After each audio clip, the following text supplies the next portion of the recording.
on Senate Bill 484. And just for a little bit of a ground rules for how we're going to proceed. We have proponent virtual. We also have proponent in person. So we are going to start with the virtual. Then we'll go to the in-person.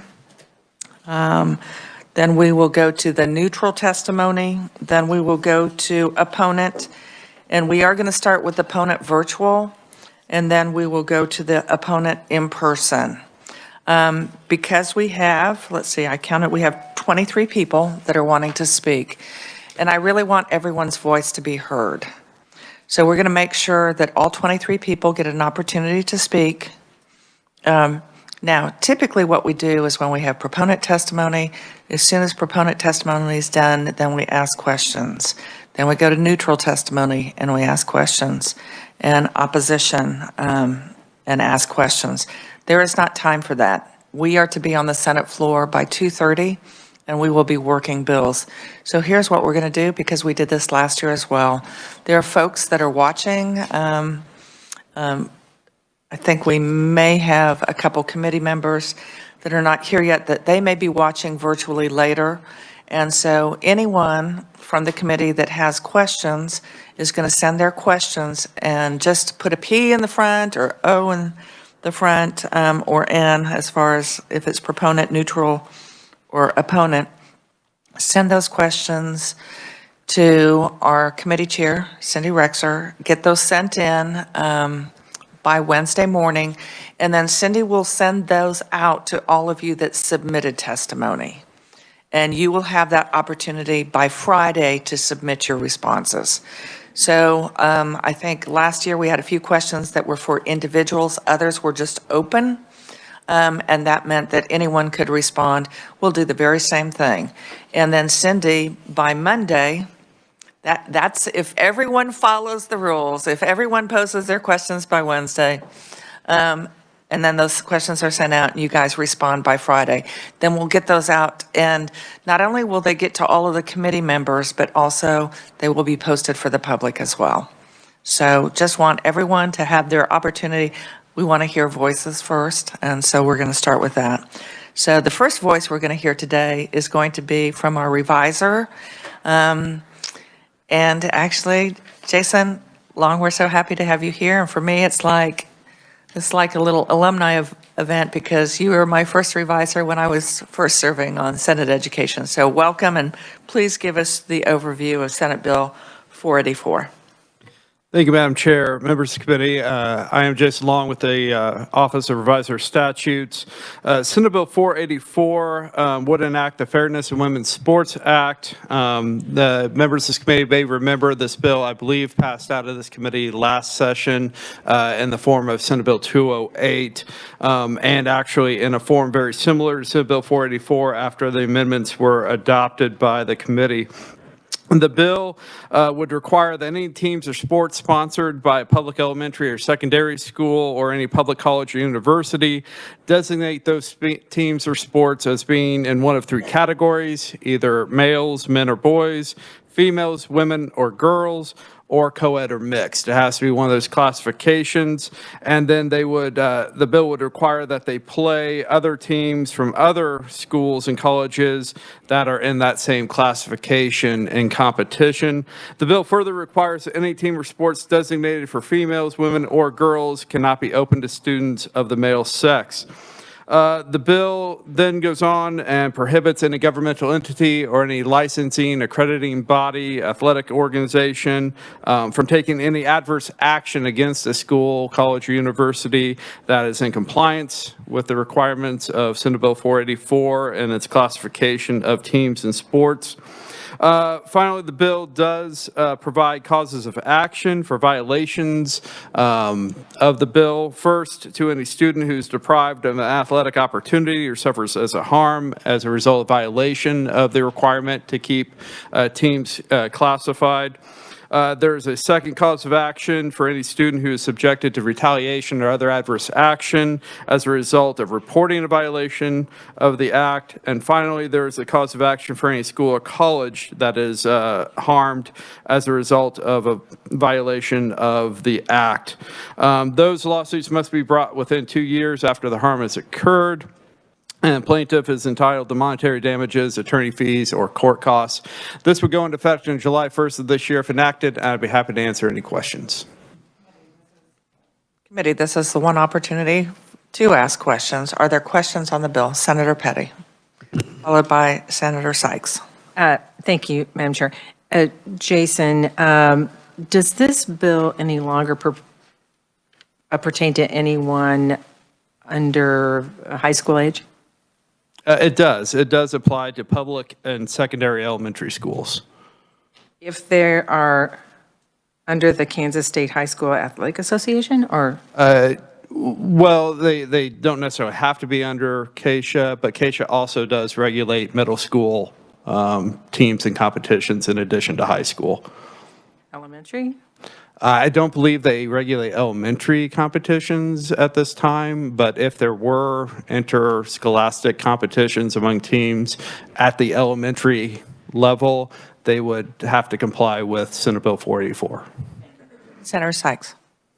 Thank you for being here, Jason. So that there is provision, so if someone questioned whether or not someone was eligible to play, if they target someone who may or may not have been transgender, is there any retaliation from the person who could have been targeted? Can they file a lawsuit? There is, can you rephrase that one more time? It's my understanding that there's something in here that if someone brought a case, they could not, if a school is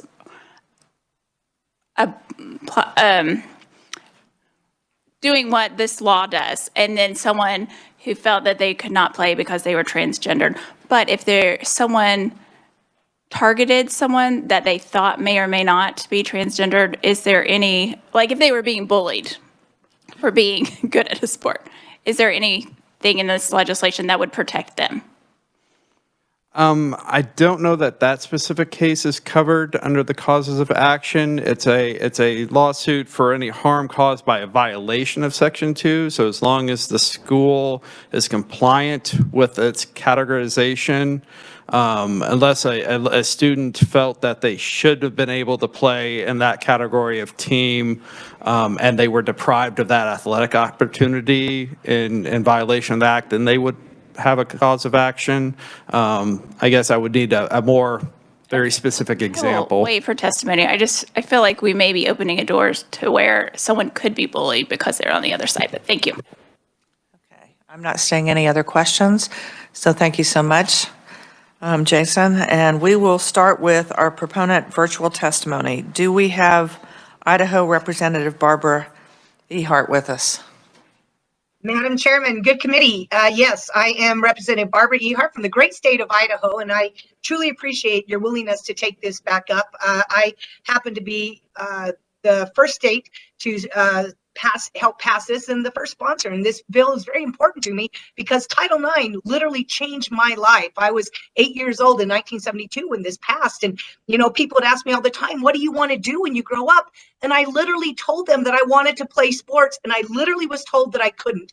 But through much effort, I was able to go on and play at Idaho State as a Division I athlete on a scholarship, and then spent 15 years coaching Division I women's basketball at 4 fantastic institutions: UC Santa Barbara, BYU, Washington State, and as the head coach at Cal State Fullerton.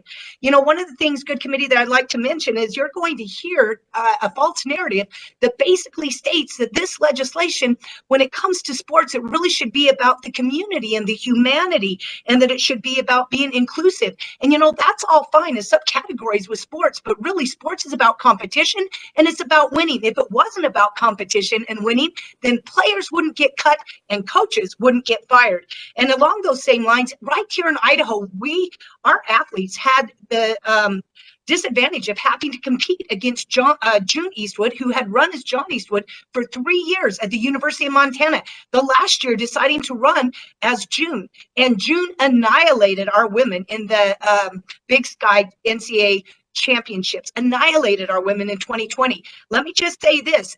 College athletics is about compete and repeat. If June had run as a freshman, I guarantee you that in order for every school in the Big Sky to compete, they would have had to go out and recruit somebody that could compete against June or face losing their jobs. And that is what we're up against as we look at athletics, especially at the collegiate level. And that will trickle on down to the K through 12. And so I hope that you will be considerate of this and work to protect our girls and women in sports. And I thank you so much again for taking this up, committee.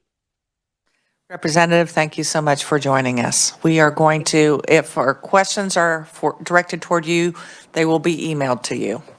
Thank you. Thank you.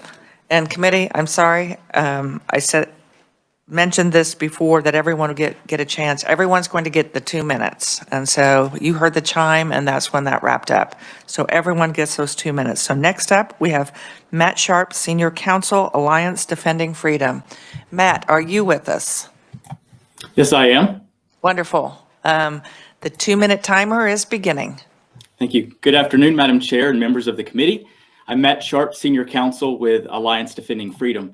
Our law firm is proud to represent female athletes like Selena Soul in Connecticut and Madison Kenyon in Idaho in lawsuits seeking to preserve fairness in women's sports.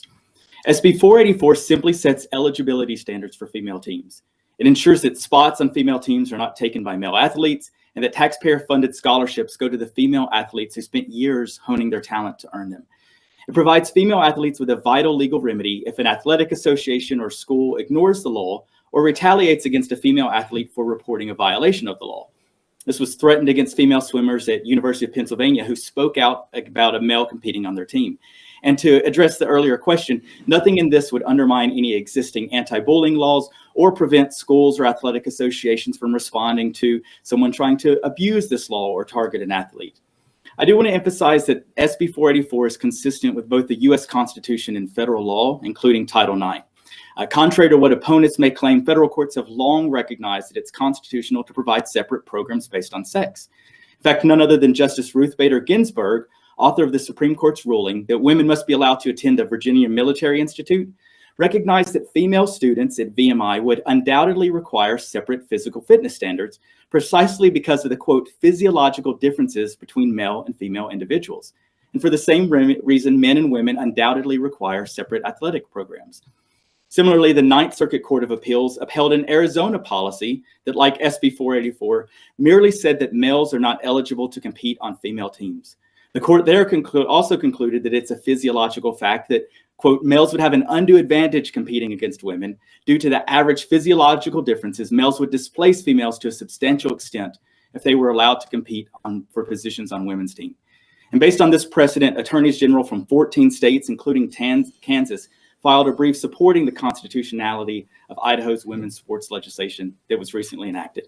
Every student should have the opportunity to play sports, but the question is, what's the most fair way to organize them? The answer is SB 484, which ensures that all female athletes have a level playing field to compete and win. Thank you. Thank you very much. Next up, we have Natasha Chart, President of Chart Consulting. And Natasha, are you with us? Yes. Wonderful. In just a minute, your 2 minutes will start, and it's now. Thank you. I strongly support SB 484, creating the Fairness in Women's Sports Act, to require that female student athletic teams only include members who are biologically female, because of the positive impact it will have on maintaining social and educational gains for women and girls in Kansas through sports. Since the passage of Title IX, participation in competitive athletics has had a huge positive impact on women and girls in the United States. In addition to the physical health benefits of an active lifestyle, sorry, I seem to be having some connection issues. Participation in sports among girls has been shown to increase academic success, boost self-esteem and confidence, lead to lower rates of teen pregnancy, and help women achieve long-term in their careers. The fashion of allowing male students to compete in female athletics based on gender identity puts this progress at risk by costing hardworking women and girls the opportunity to compete in fair and safe sporting competitions. Males and females are biologically different, with males having physical advantages that start before puberty that put them ahead in nearly every competitive sport. These changes are not fully reversed with the lowering of testosterone levels or other forms of medical transition, so this is not usually required, and no child should be pushed to use endocrine-disrupting drugs to participate in sports. In Connecticut, girls have already lost athletic opportunities because of these policies. Overall, sex differences are so large that the U.S. women's national team was beaten in a soccer scrimmage by the FC Dallas under-15 boys team in 2017. In Ireland a couple years ago, a 6'5" male student at Trinity College identified as a woman for one race just to prove a point. He came in second. His preparation involved drinking beer. Lately, Leah Thomas went from being ranked 462nd in college men's swimming to ranking first in the nation in college women's swimming. Other states have already passed similar laws protecting women's and girls' sports, and national polling suggests that such policies are supported by a bipartisan majority of voters. The public knows that mixed-sex sports wouldn't be fair. The passage of SB 484 will ensure that female student athletes in Kansas aren't forced into a world where women's sports essentially cease to exist. I urge the committee to pass SB 484 and stand up for the equal educational rights of women and girls. Thank you for this opportunity to testify. Thank you, Natasha. We're now going to go to proponent testimony, and we will start with Senator Mark Steven. And I will raise my hand when it looks like you've got 45 seconds left. Thank you. Thank you, Madam Chair, committee, for allowing me to be here. This bill is about opportunity. It's about fair competition. I'm here to speak as a physician and a father of a daughter as well. This is a new year. This is a new bill. The science is still the same. I put the article that we reviewed last year at each of your all's places. I would encourage you to look at it, check my statements, and even with that, in that, this article is referenced so you can check and look back on where they got their data. It's very clear, you know, from early on, even when we're children, we start to recognize the difference between boys and girls, men and women. There's an Australian study that looked at 85,000 boys and girls age 9, ran them through different athletic parameters. The differences, the advantages of the young boys was starkly improved over the girls. 6-year-olds in Greece were looked at, same thing. So the difference starts very early. On page 202 of your article, there is a chart that really gets into it of untrained and moderately trained male and females. You know, lean body mass, 45% more in men. The fat percentage is 30% less, 33% more lower body muscle mass, 40% more upper body, grip strength of 57%. You have 30 seconds. Oh, thank you.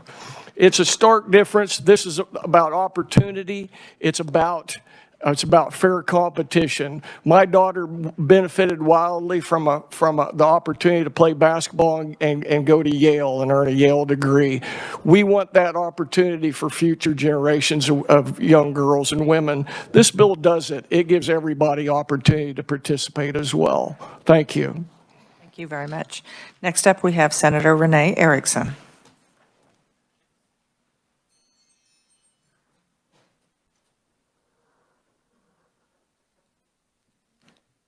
Thank you, Madam Chair, committee members. I'd ask the committee to jot down a few numbers to remember. 10.54, 15,000, 462, and 1. Senate Bill 484 is about fairness. Fairness in athletic opportunities for girls. Nothing more, nothing less. Either you believe the science of anatomy and physiology that boys and girls are different, or you don't. Either you believe these differences give boys an athletic competitive advantage, especially when it comes to strength and speed, or you don't.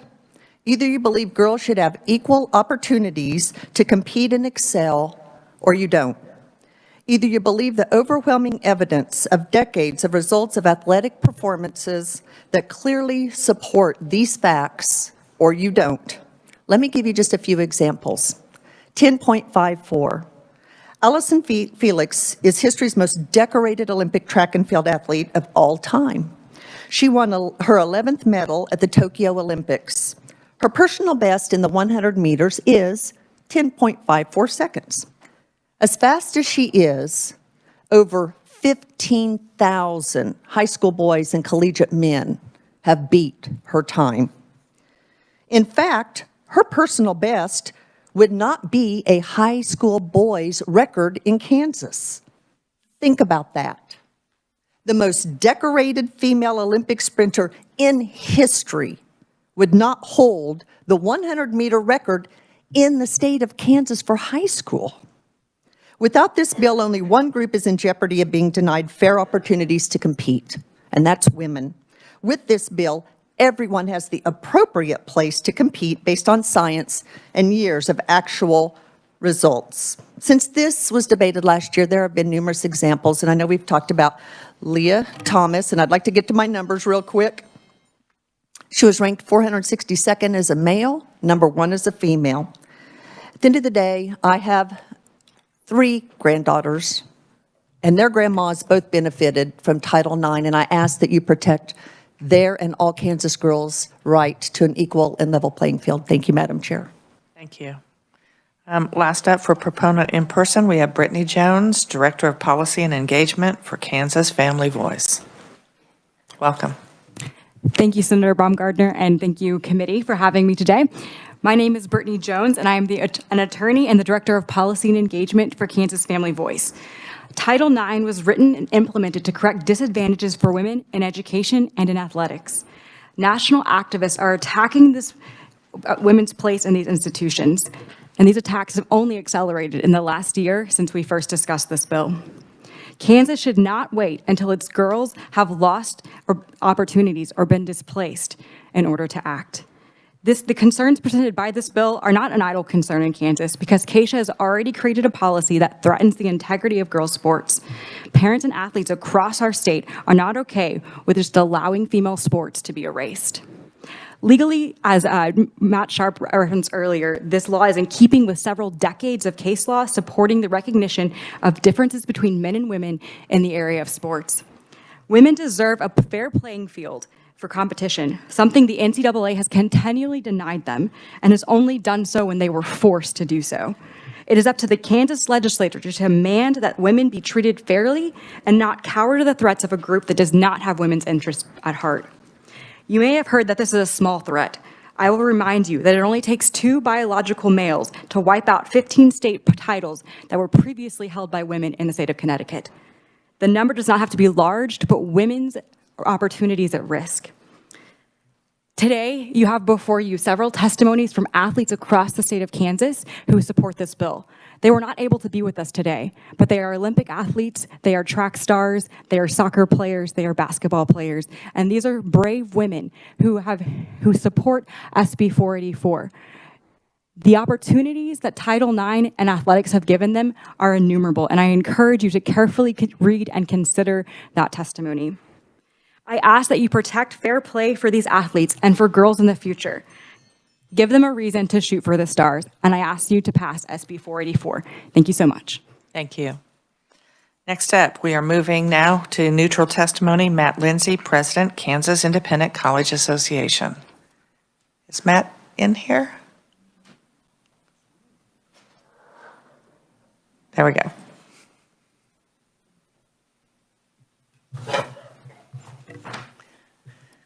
I think you heard you have 2 minutes. I did. Thank you, Madam Chair. Apologize. I was trying to leave some space in the room. I am Matt Lindsey, President of the Kansas Independent College Association.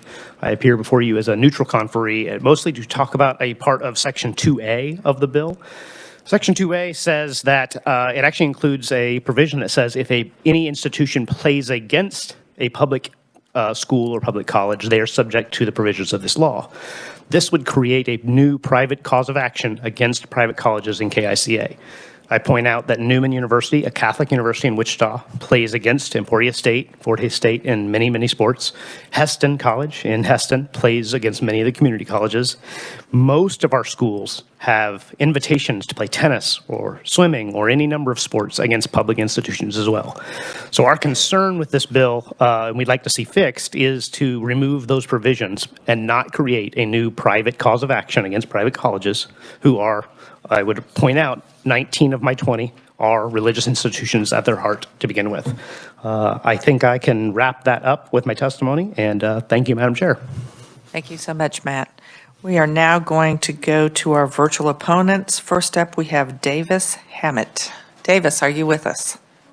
Yes, I am, Ms. Chairwoman. Can you hear me? We can. Your 2 minutes is beginning. All right. This is always so rough having to do this year after year on these bills. Chairwoman Baumgartner, members of the committee, when I was in elementary and middle school, I attempted suicide several times. I did not want to die, but I did not know how I could live knowing that society hated me for who I was as someone who has same-sex attraction. Luckily, I survived, and in many ways, our society has progressed on these issues. Tragically, this bill is part of an effort to undo that inclusive progress and drive more vulnerable and scared children into darkness and despair. The harm of this bill is already happening.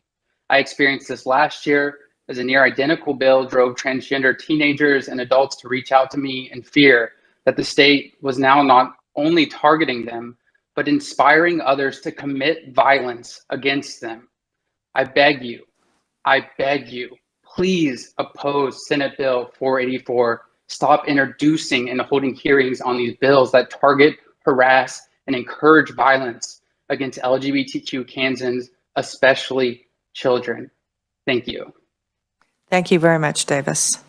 Next up, we have Paige Olsen, Southeast Kansas Thriving Advocate, Kansas Appleseed Center for Law and Justice. Paige, are you with us? I am, yes. Okay. We are starting your time now. Perfect.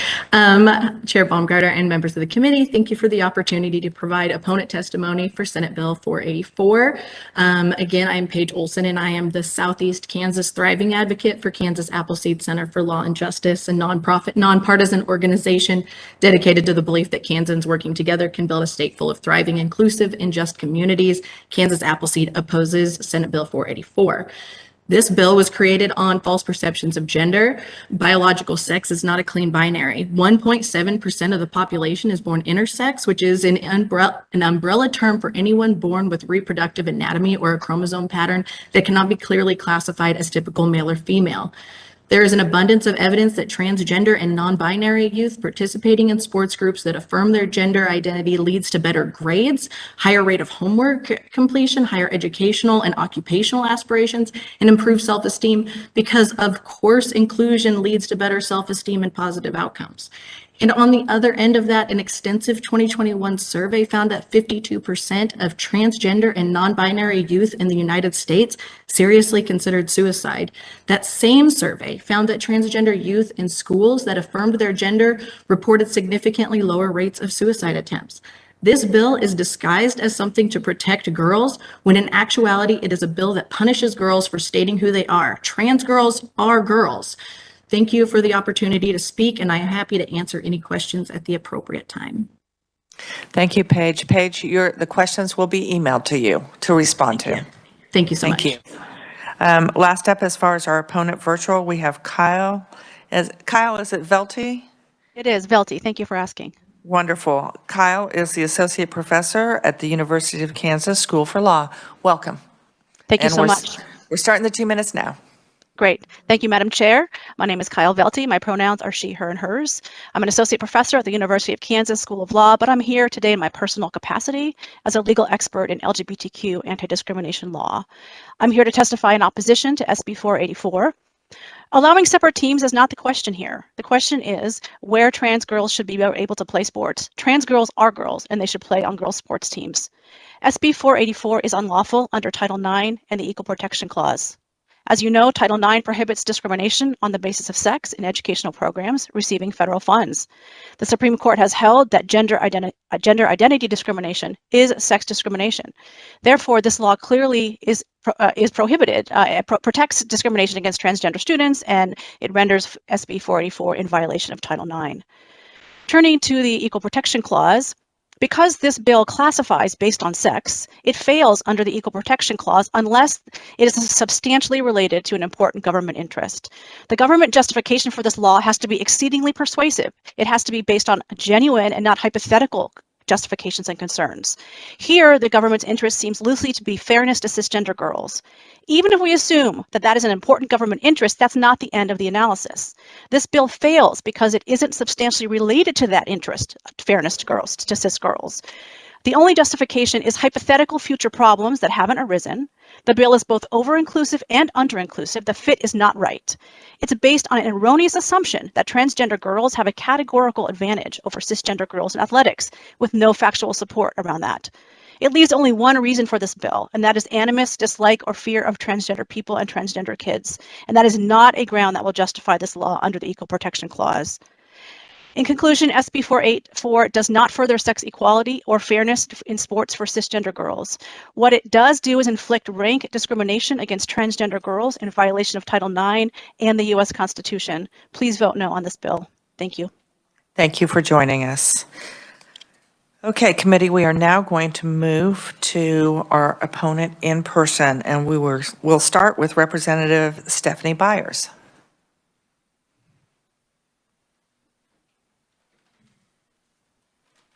Welcome, Representative. Thank you, Madam Chair and Committee. I'm Representative Stephanie Byers, and I stand as an opponent to SB 486. What is it like to be a transgender woman or girl in today's environment? You receive messages like this, and I quote, "Stop appropriating and making a mockery of womanhood, you fat, useless fuck," end quote. As an elected, I expect this, but for a kid, how detrimental is something like this to their mental health? Bullying takes its toll.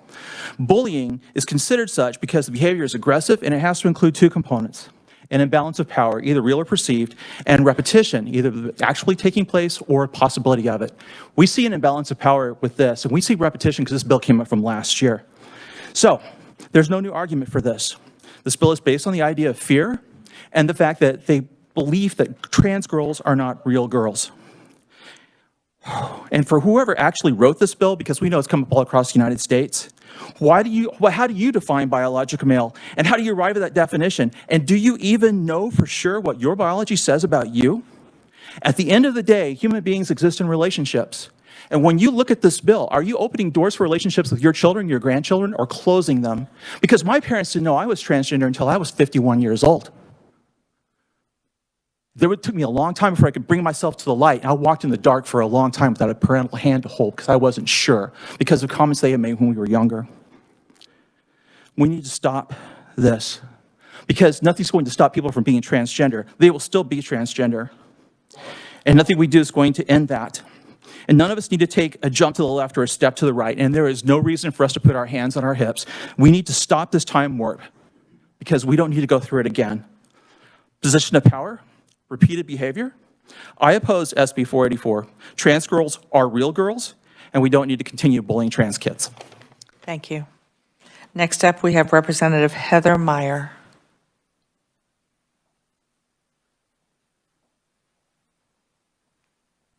Welcome, Heather. Thank you. Thank you, Madam Chair, members of the committee. Thank you for the opportunity to provide testimony in opposition to SB 484. As a social worker who has primarily served the LGBTQ community, the first openly bisexual legislator in Kansas, and the mother of a non-binary, gender-fluid trans child, I am coming to you to request that you do not pass this bill. SB 484 proposes that we set up a system which is not only discriminatory but also invasive, and it violates the privacy of our children and our families. Scientifically speaking, as you've heard, biological sex has nothing to do with gender. In fact, there are many variations of biological sex. So as the mother of a trans child, I'm left wondering how you will determine who is female enough. Will our coaches, teachers, and school districts be required to single people out based on how they look or how they present themselves? What type of physical exam will our children have to go through? Are you going to require that every child who plays a sport be given a chromosome test in the science lab before they go to that game? Furthermore, SB 484 puts the mental health and physical well-being of trans youth at risk. I know that you've already heard testimony on how trans youth suffer from much higher rates of suicide, depression, bullying, and violence. And this bill will only further exacerbate the problem. This blatantly shows our kids that we as a state as an elected body, do not feel they are valid or worthy. Even in the face of that reality, we are here once again to debate whether trans kids deserve to grow up and have the same opportunities as their peers. Yet these are just kids who want to play sports.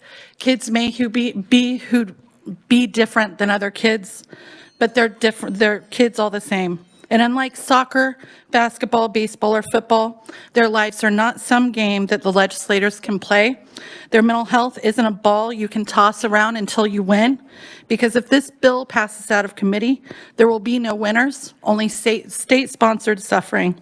And our children deserve more than this. As a mother, I am tired of repeating myself.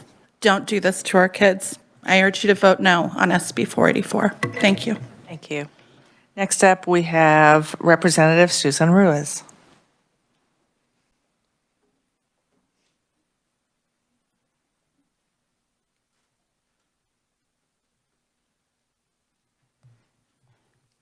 Chairperson Baumgartner, Vice Chair Erickson, Ranking Member Sykes, and committee members. Thank you for the opportunity to provide testimony in opposition of SB 484, which would restrict the participation of K through 12 transgender students on women's teams. We should not have to go to the legislative committee and ask that transgender kids ages 4 to 18 be allowed to live their lives just like all other kids. How are parents, kids, and members of the LGBT community like me supposed to think that these 4 to 18-year-old kids are not being singled out when we see these same almost exactly worded bills introduced in legislatures all over the country? A legislative committee in Missouri heard the same bill on March 1st. What national group is promoting these hateful agenda? As legislators, our actions have consequences. If you don't think these attacks of discrimination take a toll, you're sadly mistaken. Suicide rates among the LGBT youth are higher than the general youth population. Transgender kids already go through so much as they work to live their lives authentically. Many marginalized kids look to sports to feel included as part of a group. Please don't take this away from them. The legislature should find ways to be more supportive, understanding, and accepting of transgender kids' physical and mental health. Many of my constituents feel SB 484 is being used as a vehicle to promote extremist religious beliefs that are out of sync with most Kansans. I'm asking you to have the courage to vote no on SB 484 and not succumb to using this to score political points. Don't use this to further political careers or blindly follow marching orders from leadership. You always say all lives matter. Well, the kids of transgender children matter too. Thank you. Thank you very much. Next up, we have Representative Brandon Woodard.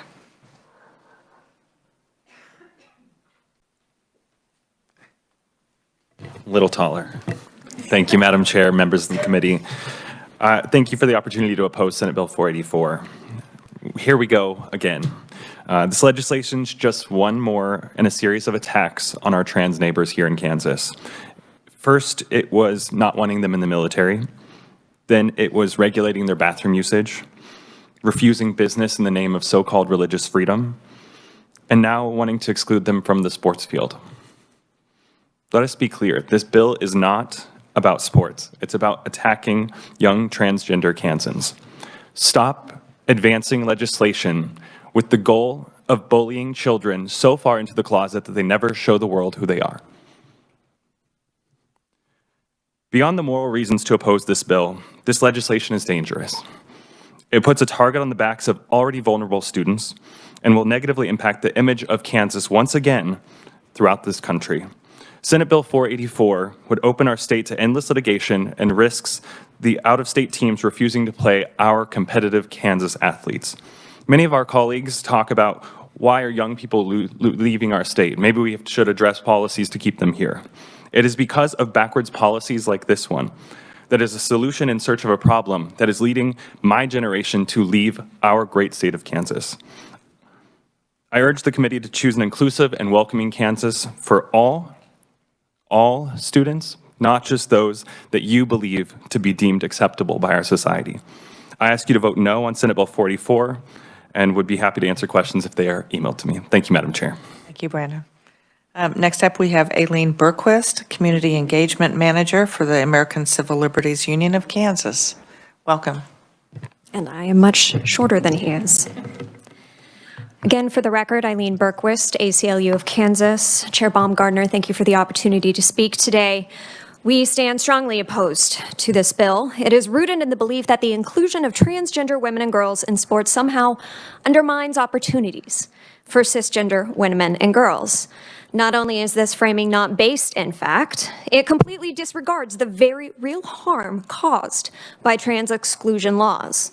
Excluding trans students from participation deprives them of the opportunities made available to their peers and sends the message that they are not worthy of a full life and full participation in our society. Trans students participate in sports for the same reasons other young people do, to challenge themselves, improve fitness, and to be part of a team. Beyond the moral and ethical implications against discriminating against trans youth, there are strong legal implications if this bill is passed. The U.S. Supreme Court made clear that discrimination on the basis of sex includes discrimination on the basis of sexual orientation and gender identity in Bostock v. Clayton County. Although that was a case interpreting the meaning of sex in Title VII, a long line of court cases demonstrate that the Supreme Court interprets discrimination on the basis of sex language in Title IX to be identical to that in Title VII. The U.S. Department of Education has also issued very clear guidance that policies and practices that single out transgender students for differential treatment are discriminatory on the basis of those students' sex in violation of Title IX. What this bill is attempting to do is precisely what Title IX prohibits: singling out students on the basis of their gender identity and precluding them from participating in an extracurricular activity. This also violates the 14th Amendment of the U.S. Constitution, which requires equal protection of the law and prohibits discrimination on the basis of sex. I'm going to leave it there. There's a lot to be said on this issue, and more will be said today, but I sincerely hope you will take a moment to look at the legal arguments in our written testimony. Thank you very much. Next up, we have Reverend Andrew Patty, Community Engagement Manager for the American Civil Liberties Union of Kansas. Sorry, that's what's. Actually, it's on both, so. Typo. You just got a I'll new introduce title. who I am then. There you go. Hi, Honorable Senators. I am Andrew C. Patty. I am the pastor of Trinity Lutheran Church here in Topeka. I come before you to request that you reject the passage of this bill. I hope to bring my experience as a pastor, a PhD candidate in education, and as a member of the queer community. First and foremost, as a pastor at Trinity Lutheran Church, we have the principle of loving thy neighbor wherever we go, as Christ has commanded us. And this bill does not do that. This bill discriminates and ostracizes young trans children within our schools. My own denomination, the ELCA, in our church-wide assembly in 2013, voted to approve that as church members, we would oppose any oppression or discrimination faced by governmental identities around sexual orientation or gender identity. As a PhD candidate at the University of Kansas School of Education, I teach in the teacher preparation program, where I teach upcoming teachers the facts about social studies in our country. In that course, we learn that there are several educational reforms that happen in our country, and we are well thankful for them today. Indeed, if we had the same regulations that our schools did in the colonial era, only white, landowning, English-speaking Protestant males would be able to attend our public schools. All of us this day would think that those regulations are barbaric. And therefore, as a historian, I warn you today, please remember our past and do not reenact it. As a historian, I'm here to tell you that this regulation is just like all of the other regulations in our history around race, class, religion, and gender that have been left in the rubbish bin, and I hope that you keep it there. In cases that have been spoken of today, again, referring to Title IX, there have been eight cases that have been brought before the Supreme Court, including Hexcock versus Little in 2020, that addresses the very same bill that you're trying to pass here in Idaho, and the Supreme Court struck that down. Therefore, honorable members, please save us all time and please save our state the public funds in court cases that it would take to defend this law. And why don't you put that money towards some positive educational initiatives for our children? And also, as a member of the National Education Association and American Federation of Teachers, the two largest teachers unions in the country, this bill violates our ethics as teachers. Therefore, even if you pass this bill, teachers would have to go against their own professional code within their professional societies. So I ask you to consider these things, and I ask you to read the rest of my testimony that I did not get to today. Thank you very much. Thank you very much, Pastor. Next up, we have Tom Witt, Executive Director, Equality Kansas.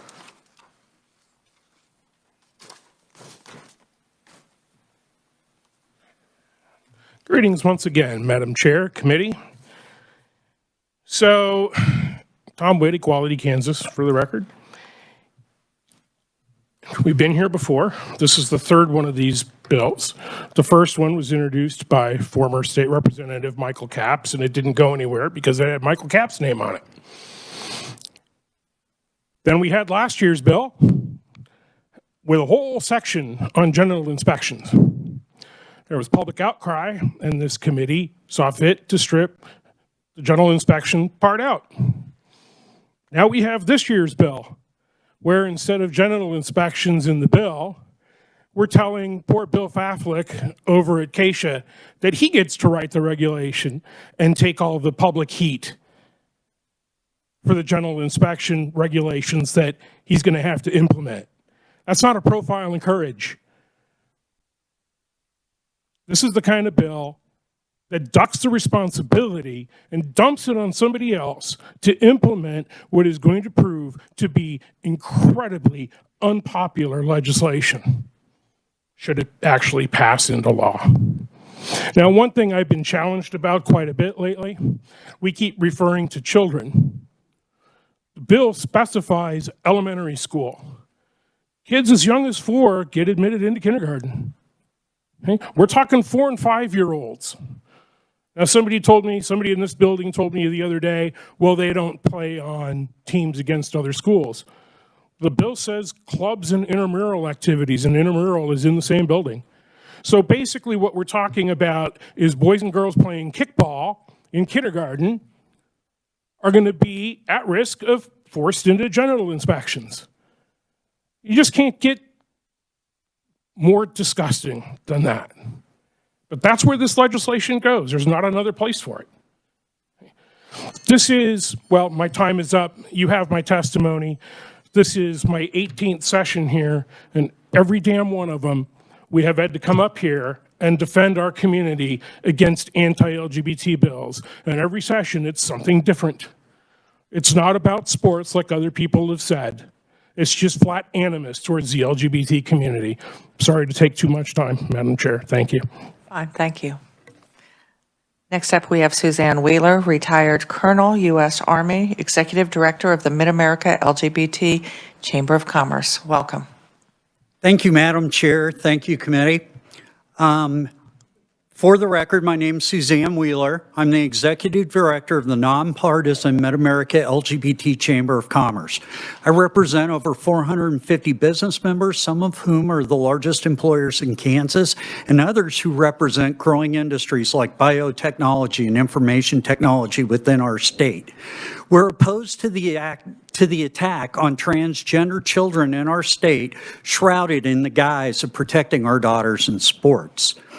This bill addresses a non-issue, puts the ideology ahead of our state's economy, and goes against the Kansas tradition of small government.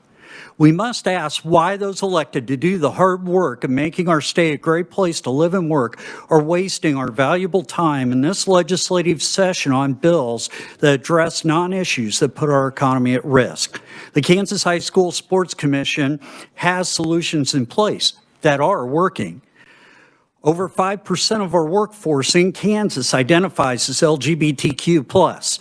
This constant attack on the LGBTQ community by our state legislature sends a message that people like myself are not welcome in Kansas.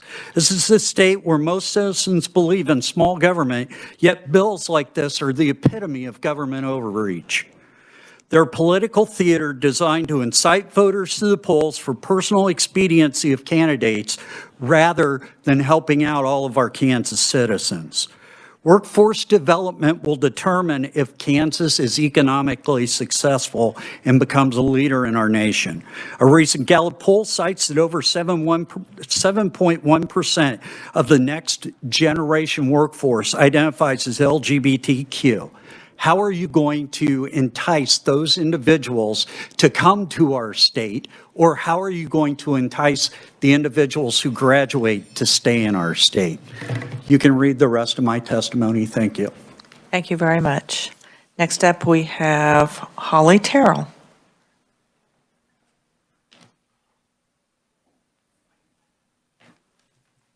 Hello, Chairperson Baumgartner, others in the committee. I'm here today. I knew you would get lots of facts and lots of feelings, but I'm just here to talk about how this bill will impact my transgender son.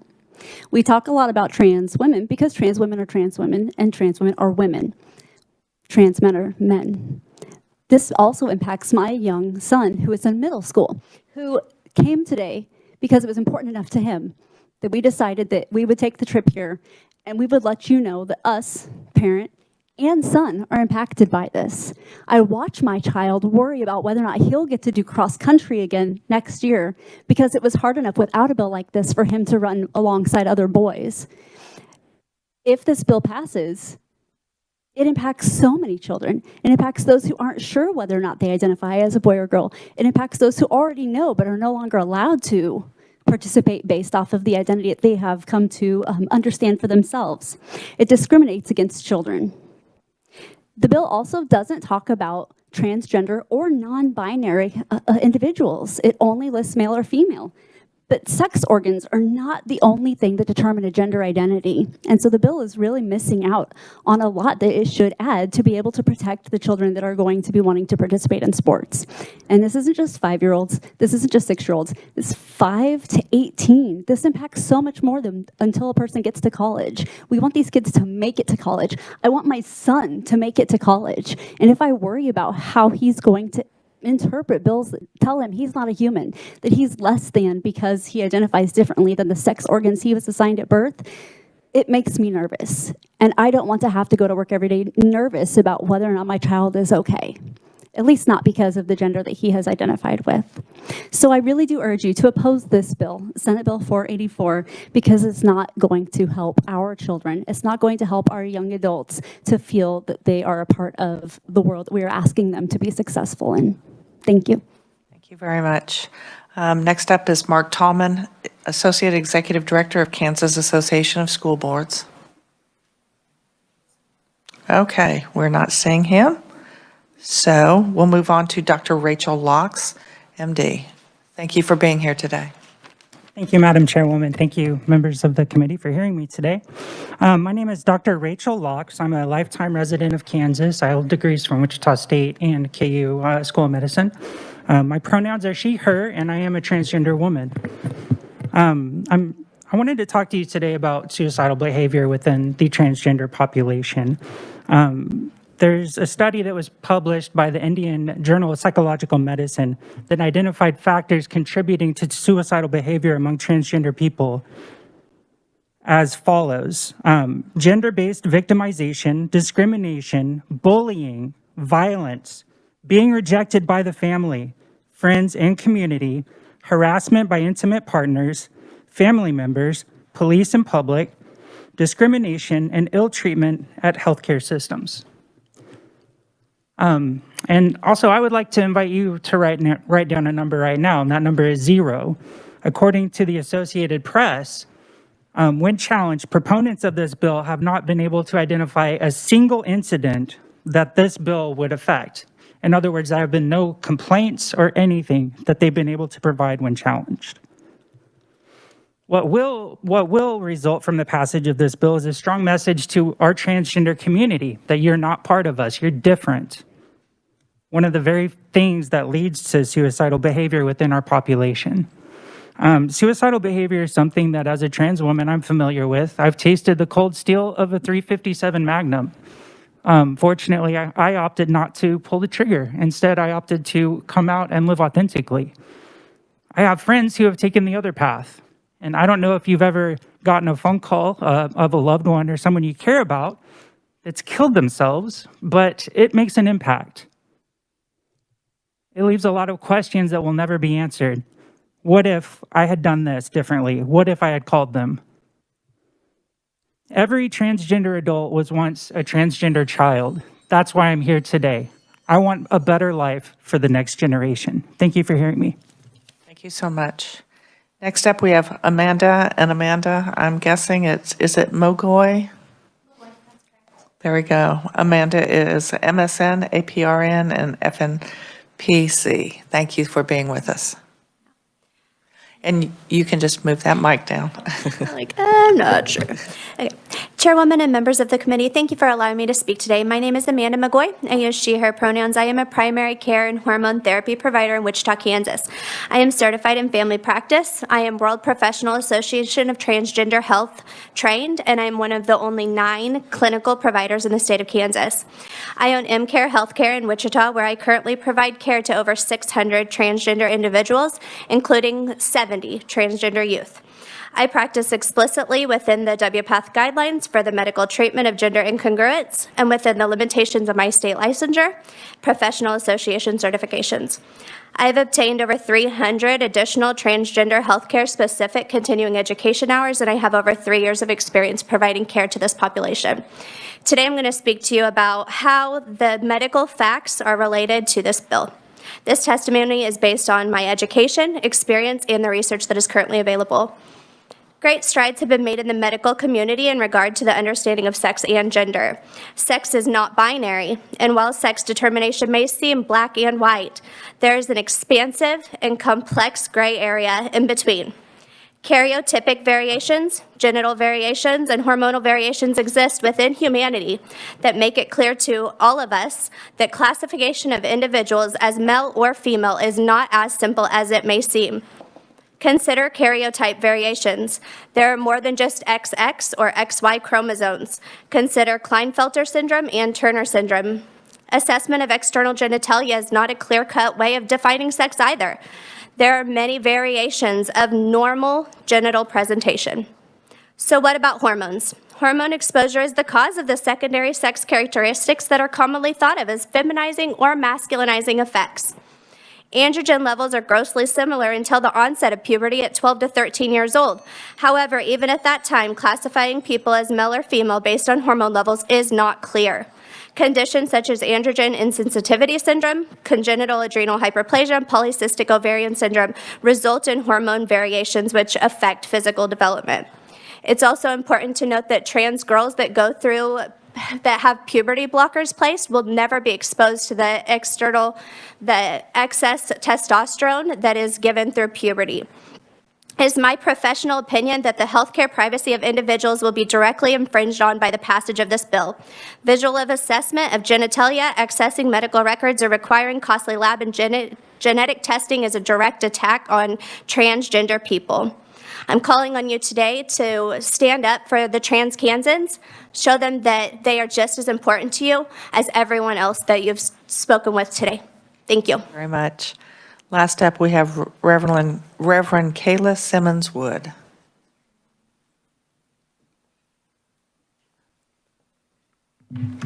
Madam Chair and members of the committee, thank you for the opportunity to share testimony with you today. My name is Reverend Kayla Simmons Wood. My pronouns are she and her. I'm the pastor of First Congregational United Church of Christ in Manhattan, Kansas, and I also speak today on behalf of Kansas Interfaith Action, a statewide multi-faith issue advocacy organization. As a Christian, a community leader, and the mother of 2 children in Kansas schools, I urge you to oppose this bill. My faith compels me to work to create a world where all of God's beloved children are treated with dignity and respect. As a Christian, I learned at church and from my sacred text that God values diversity. The God in my Bible has many expansive names and is not narrowly constrained by categories like male or female. Believing that we are all created in God's image, I and many other Christians also believe transgender people are created in God's divine image and have sacred and inherent worth and dignity. Bills like this one threaten our transgender youth and their families. This bill would not only create unnecessary barriers for transgender youth who have every right to participate in sports, but it does something much more dangerous. It calls into question their very existence. And since I'm a religious person, I will use religious language to describe what that is. That is blasphemy. Any attempt to deny the image of God within another human being, to deny another human being's very existence, is an affront to the faith of Jesus. Make no doubt about it, bills like this one are dangerous. As we've heard, when bills like this are even discussed, we know that more transgender youth will consider suicide and will be victim to other acts of violence. That's the scary truth. I know kids who will be affected by this bill, and they are brave, fierce, beautiful people who know more about tenacity, courage, loyalty, and strength than I will ever know. They need our support, not our attacks. Thank you for your time. Thank you very much. Committee, that is all 23 of our individuals that signed up to either present virtually or in person. We did receive a total of 125 different pieces of testimony. So those of you that spoke, that ran out of time, we have your full testimony, as well as the others that wanted to provide written only. So again, Cindy, you will be able to post on our site exactly which email address to send your questions and committee members, and then we will get those sent out to everybody else. And then by next week, all of the responses, the questions and the responses will be posted. Thank you all for joining us in this room as well as our room next door, and our committee meeting is adjourned.